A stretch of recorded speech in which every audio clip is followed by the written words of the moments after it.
Assalamualaikum warahmatullahi wabarakatuh. Berjumpa lagi kita sekalian di channel kesayangan Anda, Kaco Mandar. Untuk Luluareo yang sudah subscribe channel ini, saya ucapkan banyak terima kasih. Dan yang belum subscribe, subscribe dong. Soalnya subscribe itu gratis dan mendatangkan banyak pahala. Jangan lupa bunyikan loncengnya juga ya. Luluarek sekalian, pada kali ini kita akan membahas mengenai gadis mandar. Tapi jangan bawa pikiran kotor kalian di sini ya. Luluarek, kita akan membahas mengenai relasi antara beru-beru, pandeng, dan gadis mandar. Mungkin beberapa dari kita pernah mempertanyakan, mengapa beru-beru atau bunga melati dan pandeng, apakah itu nanas atau daun pandan, menjadi analogi untuk gadis-gadis di tanah mandar?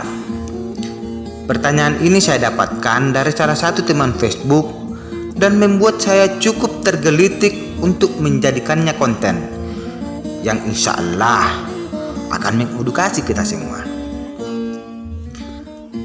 Kalau kita pernah mendengar kalindak-dak yang dikemas dalam bait lagu ciptaan maestro sayang-sayang Bunda Hajah Halijah yang kemudian dinyanyikan oleh salah satu penyanyi mandar yang terkenal, Iis Ghazali, lagu tersebut berjudul Sarombonna Beru-Beru, yang artinya semerbak harumnya bunga melati.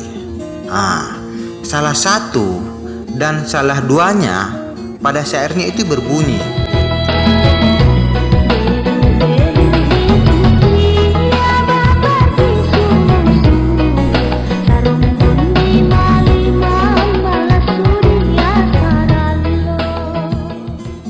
nah, pada lagu tersebut atau kalindada tersebut menggambarkan gadis mandar sebagai beru-beru atau bunga melati. Juga pada kalindada ini menggambarkan kondisi sesungguhnya bunga melati yang mekar kala subuh, kemudian semerbak harumnya tercium di pagi hari. Kenapa tidak di siang hari? Sebab di pagi hari udara masih segar dan belum tercemar oleh karbon dioksida atau polusi udara lainnya, sehingga keharuman dari bunga melati masih sangat terasa wanginya.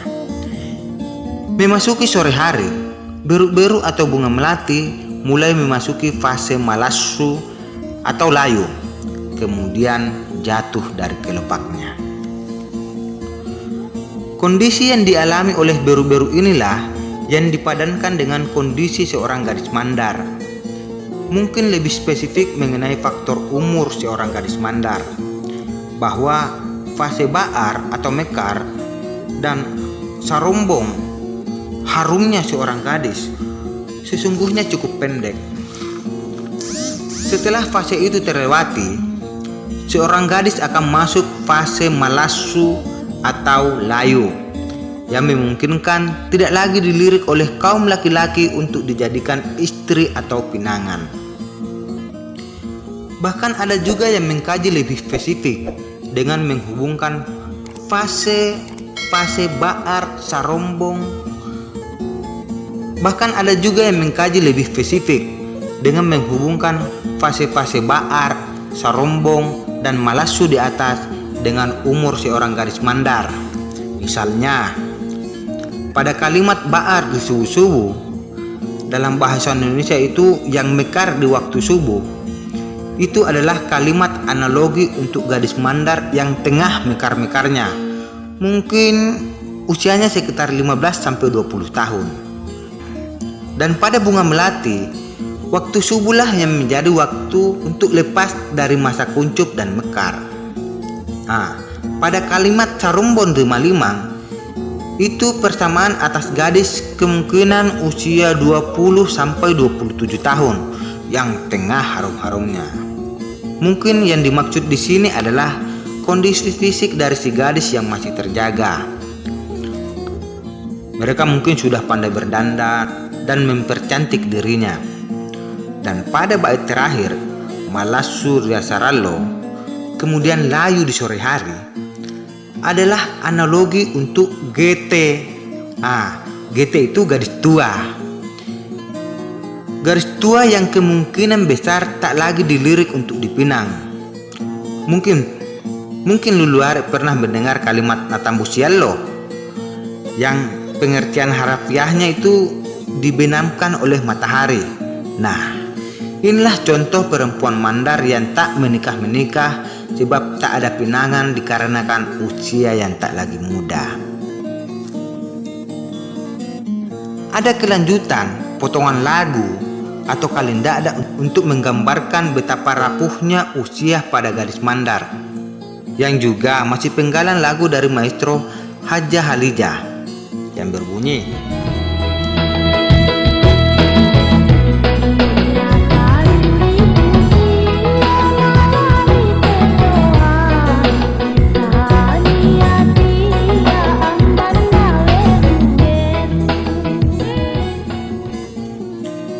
mungkin dimaknai bahwa pohon pinang atau dalam bahasa Mandar Ponnataru, buah pinang nantilah dipetik kalau sudah tua dan bukan melati yang harus ditunggu tuanya.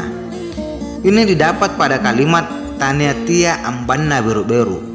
Nah, ambang kalau diartikan ke dalam bahasa Indonesia berarti kelopak bunga. Pada beru-beru atau bunga melati, kelopak yang sudah tua pasti akan menggugurkan bunga dan menjatuhkan bunganya ke tanah. Bahkan dulu ya Luluare, mungkin sekarang tinggal sedikit yang masih pakai pemahaman ini. Orang tua yang punya anak gadis, mereka akan menanam bunga melati atau beru-beru di halaman rumahnya sebagai pertanda bahwa mereka mempunyai anak gadis yang siap untuk dipinang atau dinikahi.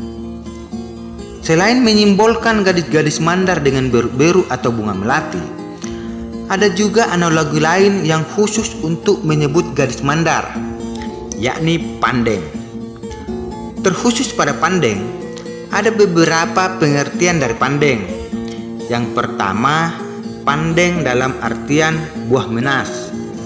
Yang kedua, kata pandeng juga diperuntukkan untuk menyebut daun pandan.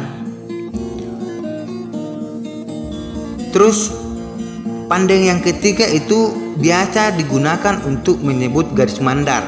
Mereka itu disebut dengan pandeng pasarum batang. Jika kata toa ini adalah istilah umum yang digunakan untuk menyebut jenis kelamin perempuan, baik itu perempuan yang masih usia bayi, remaja, dewasa, orang tua, atau berstatus belum menikah, sudah menikah, janda, ataupun sudah meninggal. Maka istilah pandeng adalah istilah yang dikhususkan untuk menyebut perempuan yang masih berstatus gadis atau perawan. Salah satu contoh kalendada yang menggunakan kata pandeng sebagai kata ganti seorang gadis Mandar adalah berikut ini. Dia panden di bunga, dia panden di ande, dia toandi pande pasarum batang.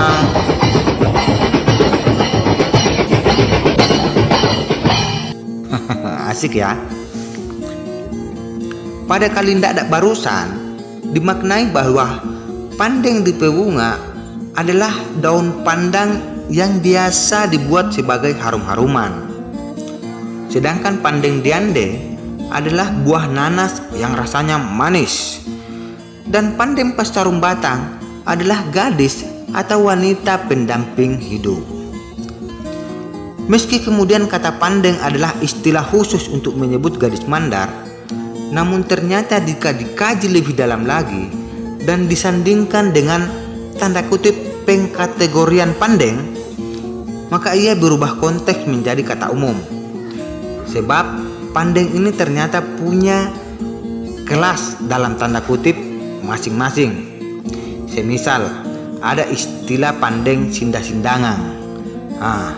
Pandeng sindah-sindangan ini adalah salah satu bentuk penganalogian dalam menilai atau melihat seorang gadis secara khusus dari banyak analogi-analogi khusus lainnya. Pandeng sindang-sindangan itu adalah pandeng atau gadis dengan takaran pas dalam tanda kutip ya. Dalam bahasa Mandar dimaknai dengan sirua-rua batang. Semisal gadis tersebut tidak tinggi tapi juga tidak pendek, tidak kurus tapi juga tidak gemuk, tidak putih tapi juga tidak hitam, dan lain sebagainya. Berikutnya Luluare, ada istilah pandeng mabaka-baka. Pandeng mabaka-baka adalah gadis Mandar yang baru masuk usia remaja. Mungkin usianya sekitar 15 tahun, 16 tahun lah. Sekitar usia kelas 3 SMP sampai kelas 1 SMA. Masih banyak lagi istilah-istilah lainnya seperti panding malakbi, yakni gadis yang pandai menjaga ucapan, tingkah laku dan perbuatannya. Pandeng mawarra, gadis yang kecantikannya teramat sangat. Namun, terlepas dari istilah yang mengekor pada kata pandeng, bahwa pandeng Mandar atau gadis Mandar hendaklah pandai membawa diri dalam kehidupannya, pandai menjaga ucapan, tingkah laku, dan perbuatannya.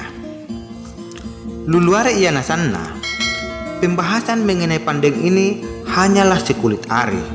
Namun, semoga membawa manfaat dan memberi sedikit edukasi untuk kita semua. Muak dia pau uma kairi Luluare, pamakanangan nak yolo malak bita. Sekian dari saya. Jangan lupa subscribe, like, dan share jika Anda berkenan. Salam budaya, salam Pasemandaran.